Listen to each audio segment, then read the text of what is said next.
Hoje eu vou trazer algumas informações para você que está com a crise de dor lombar irradiada para a perna, para você que está com a crise de dor cervical irradiada para o braço e tem dormência ou formigamento nas mãos, nos pés, não aguenta mais não conseguir carregar seu filho no colo, fazer sexo com sua esposa, com seu marido, incapacidade para trabalhar, se concentrar para estudar para o seu concurso, não consegue tocar um violão porque a dor na mão no braço irradiada interfere no cotidiano da única coisa que te dá prazer, que é tocar seu violão, né?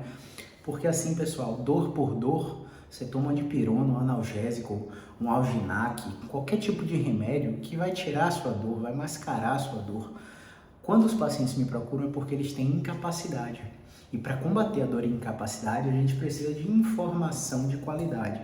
E eu quero trazer aqui um panorama histórico para que você entenda o que é que está acontecendo com você. E veja bem, há 2 décadas nós tentamos usar a tecnologia para ajudar os pacientes com dor crônica, com dor lombar, com hernia de disco, com condromalácia, síndrome do impacto, artrose e todos esses diagnósticos diversos que as ressonâncias mostram há 2 décadas. E aí o que a gente tem percebido? Existe um ranking de anos vividos com incapacidade por causa de mais de 188 doenças. Esse ranking se chama Global Burden of Disease.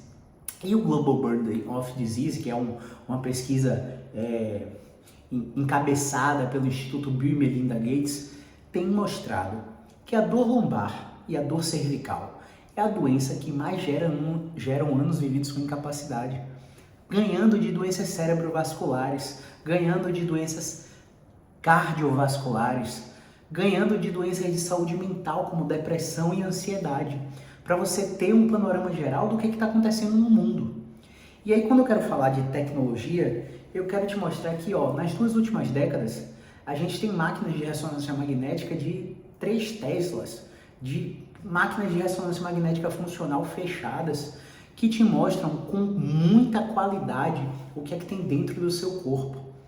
E os médicos, e a maioria dos fisioterapeutas, a maioria dos médicos, aprenderam nas suas faculdades que para o paciente ter dor, ele tem que ter doença, lesão ou inflamação. E por isso, quando você chega com a queixa de dor, ele mete logo uma ressonância magnética para você fazer, para descobrir o que é que está acontecendo por dentro de você.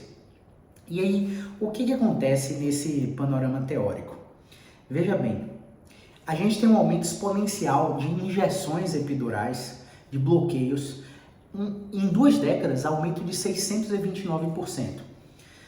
A gente tem 220% de aumento nas cirurgias de função lombar, de fusão lombar.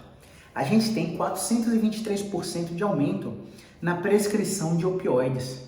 A gente tem 307% de aumento na prescrição de exames de imagem, que é o que eu tento te mostrar aqui, nesse slide. Veja bem, olha só, o aumento é exponencial. E por que eu estou trazendo isso para vocês? Porque nessas 2 décadas, dor lombar e dor cervical continuam líder do ranking de anos vividos com incapacidade. Parece que a tecnologia não tem ajudado esses pacientes. Então, por exemplo, quando a gente compara 20 anos atrás, pacientes com doenças circulatórias, doenças angiológicas, vasculares, a tecnologia veio e ajudou esses pacientes. Os pacientes vivem melhor e com menos incapacidade. Positivo. Quando a gente compara um paciente com doenças respiratórias, doenças como diabetes, HIV, todos esses tipos de doença, a tecnologia veio, criou um remédio, criou uma propedêutica clínica com exame diagnóstico que melhorou a qualidade de vida desses pacientes e graças a Deus pela inteligência humana dessa tecnologia. Mas quando a gente vai comparar a evolução tecnológica com a diminuição da dor e incapacidade relacionada à dor musculoesquelética, costas, pescoço, ATM, ombro, joelho, coluna, enfim, as pessoas com condições musculoesqueléticas continuam vivendo com incapacidade e dor, mesmo com o avanço tecnológico. Então, uma coisa é certa na construção desse conhecimento que eu estou passando aqui para você, Uma coisa é certa. Hoje, a gente sabe que a tecnologia tem atrapalhado os pacientes com dor musculoesquelética. Por quê? Porque se você tem uma dor lombar irradiada e acha que sua hérnia está grande e está pinçando no seu nervo, eu venho te trazer artigos científicos que mostram que pacientes com hérnias volumétricas muito grandes não têm dor ou têm dor muito leve, e pacientes com protusões pequenininhas têm uma dor exacerbada com incapacidade associada, chegando aqui no consultório com cadeira de roda, por exemplo. Eu tenho artigos que te mostram que a inflamação associada à hérnia de disco é um processo natural e benéfico, onde o sistema imunológico vai atacar aquele fragmento herniado para gerar um processo de fagocitose, englobando aquela hérnia, fazendo com que você tenha a regressão do volume da hérnia. Então, quanto maior é a sua hérnia, extrusa, sequestrada, maior a chance do seu sistema imunológico combater aquilo através do processo inflamatório. E aí você vai, toma um remédio anti-inflamatório para aquilo e retarda o seu processo de recuperação, ultrapassando o tempo de 3 meses, tendo uma dor crônica. Né? A gente tem artigos, por exemplo, comparando pessoas com dor e pessoas sem dor. E aí as pessoas com dor já têm atividade muscular do abdômen muito grande, muito ativa. E essas pessoas chegam na academia e o que é que vai acontecer? O personal vai ensinar ele a contrair o abdômen para proteger a coluna, aumentando a atividade muscular que já é grande em pacientes com dor. Como 2 e 2 são 4, esse paciente vai perpetuar a dor e vai piorar do problema. E aí quando ele chega aqui, a gente entra com processos de relaxamento e esse paciente começa a melhorar quando ele desativa a musculatura. A gente recebe pacientes que passaram por técnicas como por exemplo de Pilates e RPG, onde o coração da técnica é te colocar numa postura elegante, é te colocar com uma contração abdominal forte, endurecida, fazendo com que esses pacientes perpetuem dor. E quando a gente chega aqui no consultório, a gente desarma a postura desse paciente, faz ele relaxar o máximo possível e esse paciente começa a melhorar.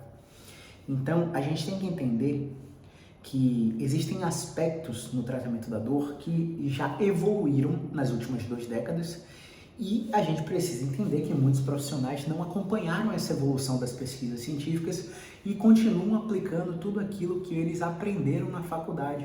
E isso é um problema muito grande porque perpetua o ciclo vicioso da dor. Por que eu quero te despreocupar com isso? Porque quando você tiver na crise, eu preciso que você teste algumas coisas. Eu preciso que você levante a ponta dos pés.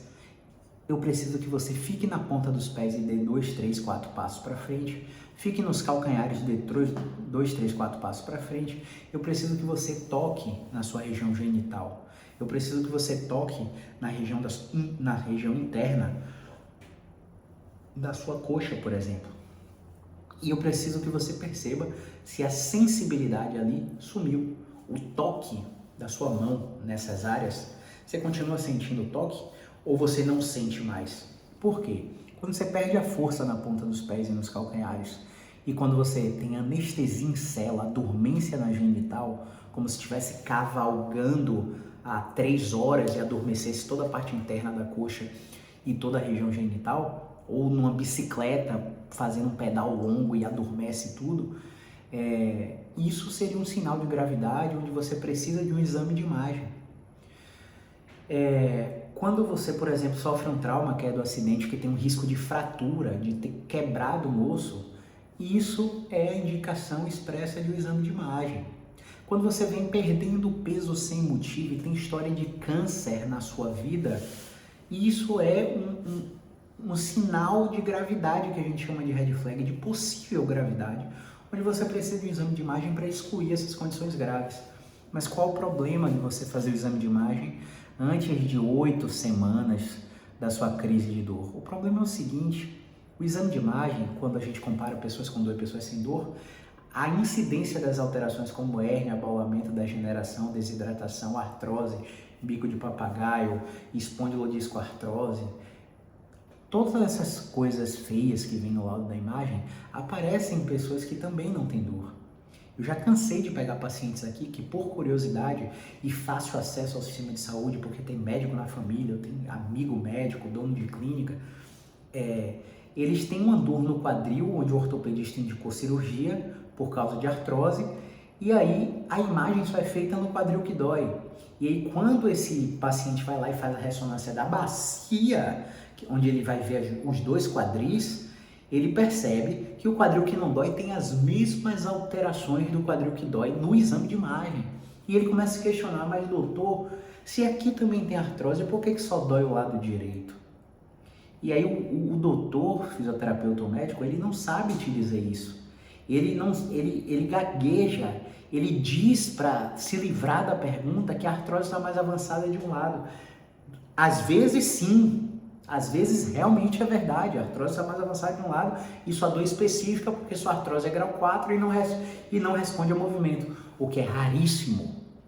Qual que é o grande lance?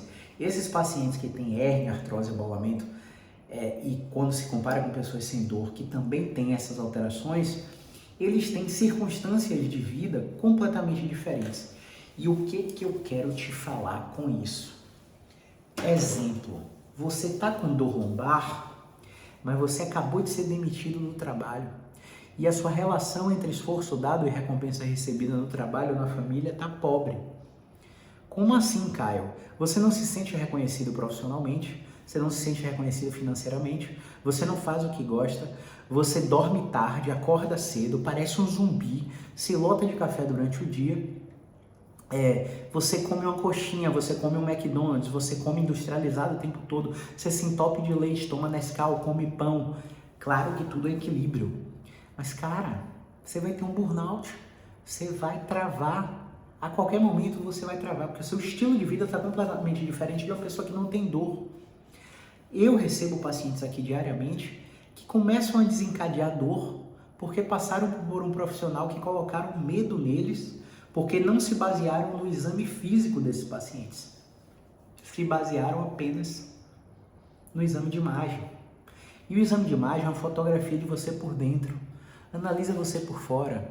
Quanto mais o tempo passa, pessoal, mais meus cabelos ficam grisalhos, mais eu fico com marcas de expressão na testa, mais eu fico com cravos no nariz, manchas na pele, os cabelos crescem, né? Você acha que está acontecendo o que por dentro de você, se você fizer uma ressonância magnética? As alterações naturais do envelhecimento, elas estão acontecendo.